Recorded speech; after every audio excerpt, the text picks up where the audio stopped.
have you had the money conversation? And if not, when are you going to? Because it's going to have to happen at some point.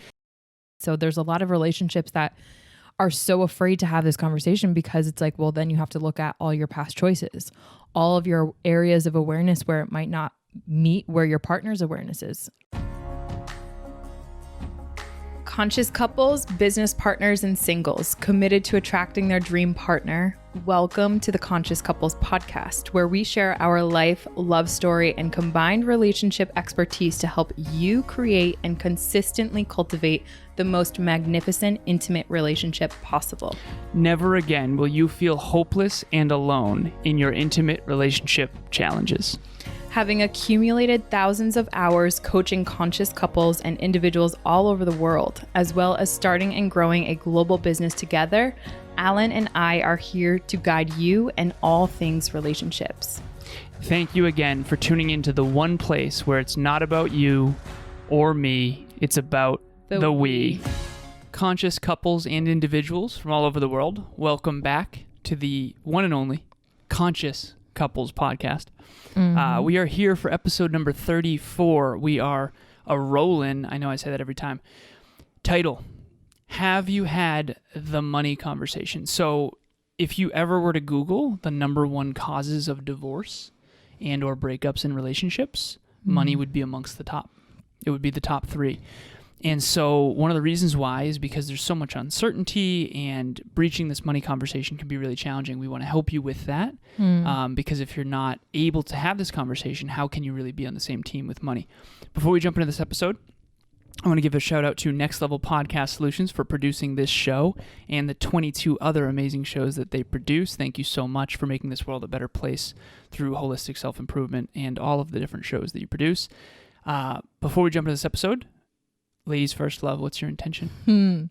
My intention is for our listeners to walk away, click away, scroll away from this episode, feeling 1% closer to the courage that they might need or feel like they have been looking for their whole lives to finally have that money conversation. So I hope to give some of that courage and confidence to our listeners and help them understand why it's so important to build a belief within them after this episode that they can and should, and that it's important to them to have the money conversation. Okay, so we have some clients that have come to us to help them manifest their dreams. Relationship Talks coaching, yes, it's kind of like relationship therapy, but it's more on the coaching side. The difference between coaching and therapy is essentially that coaching is more aspirational. Therapy is more learning from the past and healing from the past and reprocessing the past. And so we do a little bit of both, but it's primarily focused on the coaching side.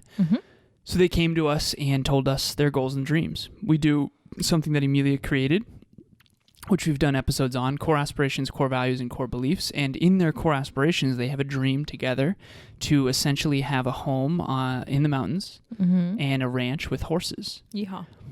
Yes, exactly that.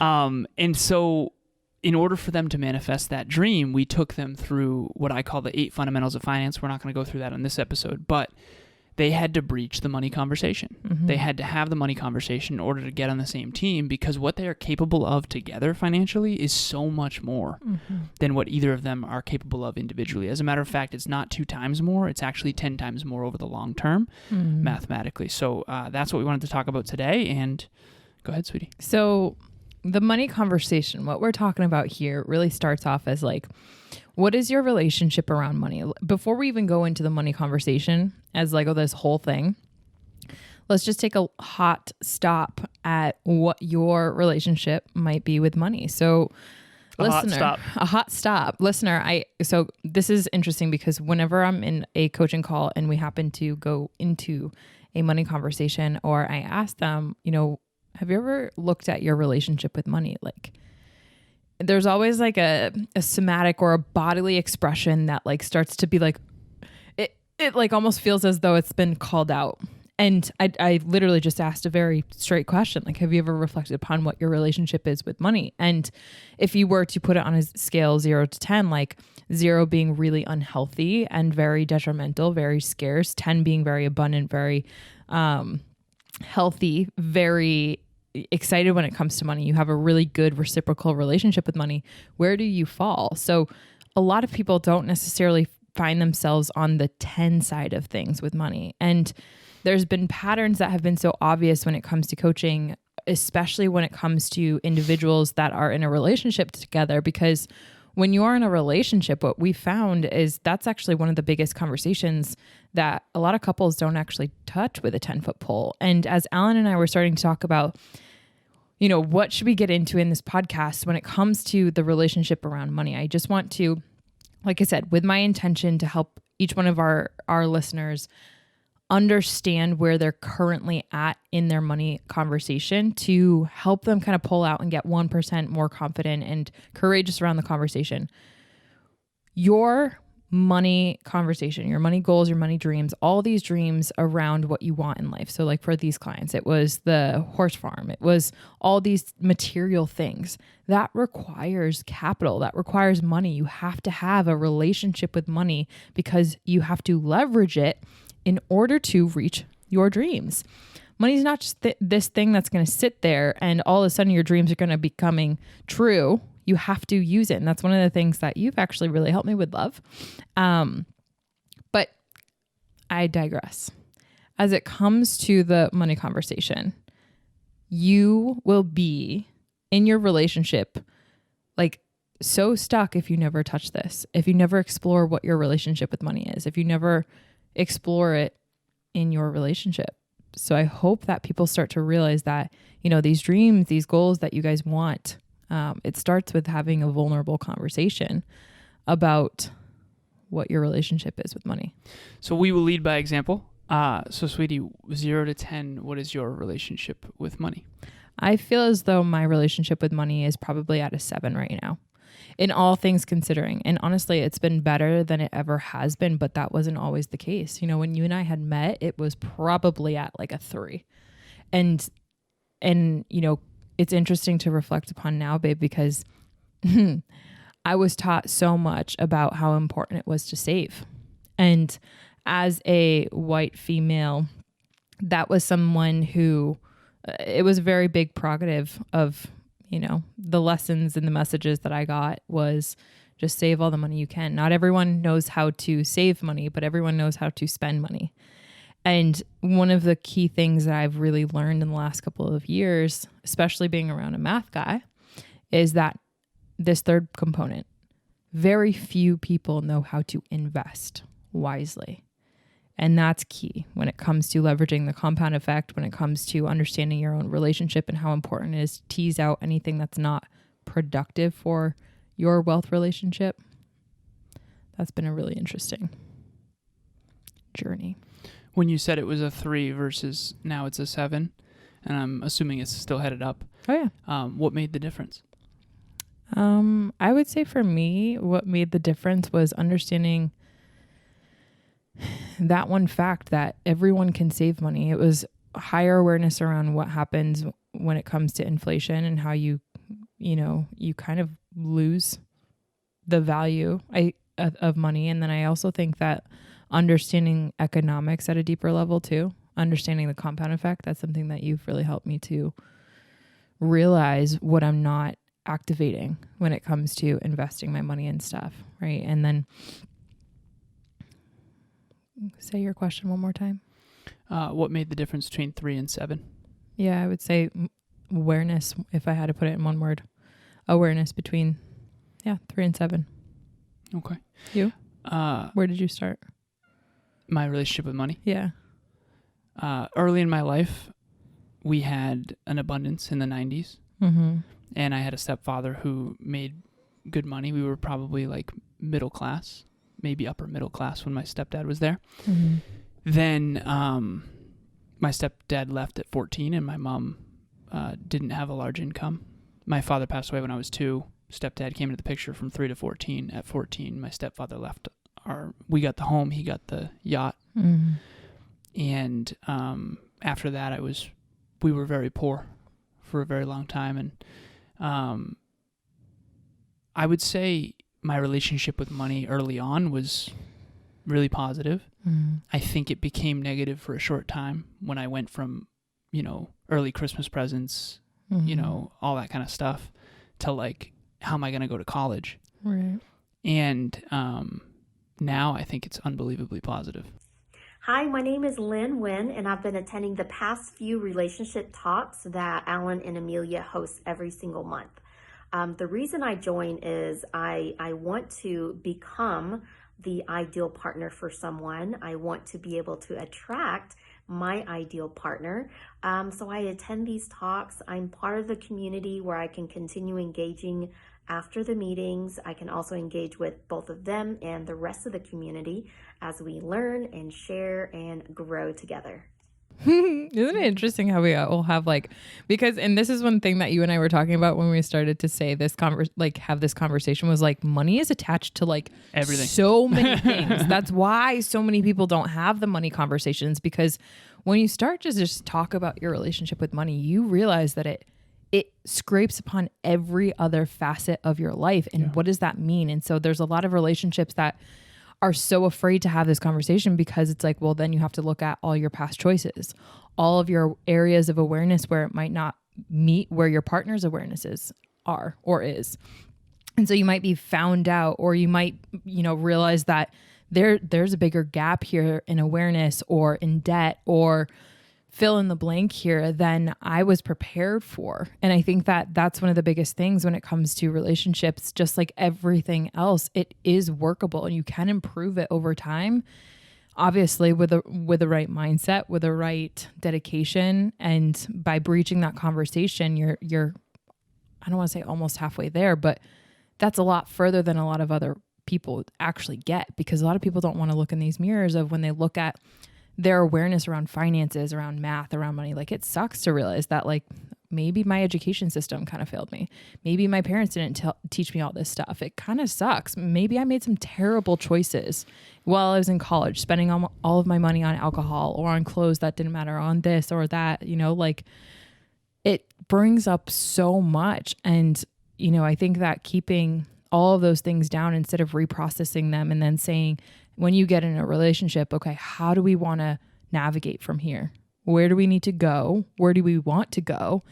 And how do we kind of backpedal and reverse engineer that? And that's something that our clients, you know, shout out to them, because you can have these dreams and you can put together these dream boards, but like, at the end of the day, if you're not actually looking at the math that's underneath that, that's going to require that, and some of the quite honest, genuine sacrifices that you're going to have to make for something like that, you know, that's just going to continue to be your dream board. It's not going to be your dream house that you end up living in one day, you know? And I think that that's something that is one of the hard truths when it comes to looking at this stuff.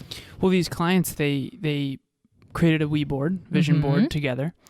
And on that was a couple cars that they wanted, kids, different things like that. And then the horse farm in the mountains. And then they breached the topic of money as a necessity in order to achieve those. And since then, they not only are doing a financial tracker with us, but they also, one of them got a raise, like a $9 raise. The other one is finding new ways to make more money. He's a team member. Super, super exciting. So what can come of this long term is unbelievable. And at the end of the day, you got to face the uncertainty, because I think that being a math person, there's not a ton of uncertainty for me when it comes to money. I kind of have a pretty good understanding of where all my money's going, why it's always going there, and all that. And I think that it can be too much uncertainty and it can create overwhelm. And when something's uncertain, you avoid it. And then when you avoid it, does it get better or worse? It always gets worse. Gets worse, exactly. So face this, and that's really the goal here. So we wrote down the pain, the problem, and the solution. I'll go really quick with this because the timer's going to go off in 2 minutes, 30 seconds. Pain. Feeling out of control about your financial future. Feeling out of control about your spending. I know a lot of people in December, the holidays, it's like January is a tough month because December you're looking at your bills going, wow, I spent more than I had, that kind of thing. A lot of suicides at that time too because of financial debts. 100%. Pain, feeling out of control about your financial future. That's the pain. So if you're there, that's okay. We're going to work on it. Problem, people think it'll all just work out. That's not true. Not gonna work. That's not true. You got to clean out your closet, so to speak, when it comes to money. Solution, actually have the conversation. Start there, have the conversation. And if you need help, reach out to Emilia and I. We love to help couples with money. We love to help individuals with money. This has become something I'm doing with so many people. Money. Very, very cool. So I have a lot of people on the financial tracker, and it's really, really quite awesome. So that's really all we had for this episode, for episode number 34. Have you had the money conversation? And if not, when are you going to? Because it's going to have to happen at some point. And what I've found, statistically speaking, is usually there's one person in the relationship that handles the money. And usually there's another person who doesn't. And that other partner always feels a little bit suppressed on some level. And the other person feels like they're carrying most of the burden. And I know that's been the case with some of our clients. So have this conversation, be on a team. And remember, you can't be on a team if you're playing a different sport or you're playing a different game or you're not aware of what's going on. Like imagine Emilia and I on the soccer field and she's trying to score a goal and I have no idea that that's the goal. I don't even know we're playing soccer. I think we're playing hockey, right? And we just got to have the conversation. We got to huddle up, so to speak. Sports analogies. And also the last thing that I want to add into this is that a lot of the times we inherit our relationship when it comes to money, when it comes to finances, when it comes to wealth. And that's something that I think a lot of people don't realize, like how much we inherit the ties, the strings attached, all this stuff when it comes to money and finances and our outlook on how we can make money, on how valuable we are in the marketplace. Like all of this stuff is inherited. And so I think that even if you're not inheriting money, and that's not necessarily what I mean, it's like all of this like idea, mindset, association around all these things, you inherit that when you grow up. And that's not necessarily by choice. So start anew with your partner and see where each other are at, and then determine on your own accord where you want to work from there. Because I think that together you can write your own rule book, but not if you don't have a conversation about it. So get started. Like Alan said, reach out to us if you don't know where to start or it's uncomfortable and you're just like, I don't want to go near this, but I know we need to. That's been really helpful for some of our clients, and we're really grateful. Shout out to you guys and gals for taking that leap of faith. And, the future is going to look so much more different and so much brighter because you had the courage to have those conversations. What if you had control over your own financial future? How much peace of mind would that give you on the day-to-day? I do realize, and I'm very grateful at this stage of my life to have so much peace of mind about our financial future through having had these conversations with you. And that is how you make dreams come true. Yeah. Through effort, through time, through money, through investment, all of these things. So have the conversation, start there. And if you get caught in the weeds, reach out. So the timer went off, as you heard, even obnoxiously loudly. So our next Relationship Talks event is Building Lasting Trust in Your Relationship. It is Thursday, October 13th, 7 p.m. Eastern Standard Time. It's actually coming up. So fast. Quick. Wow. October came so fast. Q4 is wild. Oh my gosh. The fourth quarter. We're at the fourth quarter of 2022. 2022 is almost over. Oh my God. This is wild. I know. It's almost my birthday. I know. It's almost your birthday month. No, I'm kidding. It's almost my birthday quarter. Yeah, it's my birthday quarter. It's funny. No, but seriously, so reach out. Don't reach out. Sorry. There's a link in the show notes. Building Lasting Trust in Your Relationship, Thursday, October 13th, 7 p.m. Eastern Standard Time. These events, we've actually got it dialed in pretty well at this point. We've got we've got the audience up on the big screen. We've got PowerPoint presentations. You are going to learn so much, and you're going to connect with the Conscious Couples community. So please join us. You can either be on camera and on the mic participating, or you can keep your camera off and your mic off and just listen in. Either way, you will leave those events with far more awareness than you came in. Yeah.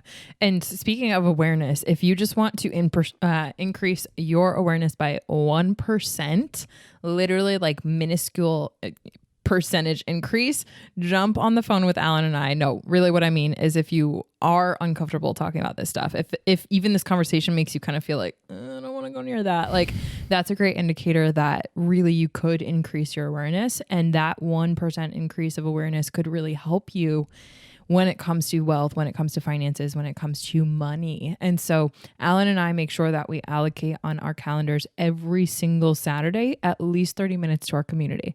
We hold a virtual, private, completely free safe zone for anyone that is struggling in this arena, be it a conscious single or a conscious couple, to jump on the phone with us. So you have Alan and I completely dedicated to trying to help you with whatever you're struggling with. And it doesn't necessarily even have to be this topic. If you've listened to other conversations that we've had on the mic and you're struggling with one of those, please don't hesitate to reach out. That Calendly link will be in our description of this podcast, and we would love to meet you.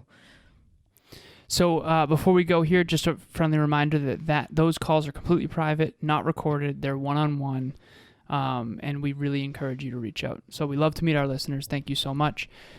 As always, it's not about me or you. It's about the we. We'll talk to you next time. Bye, everyone. Thanks for joining us for another episode of the Conscious Couples podcast. We love connecting with the Conscious Couples community, so please make sure you follow us on Instagram. I am at Evolve with Emilia, and Alan is a Lazaros 88.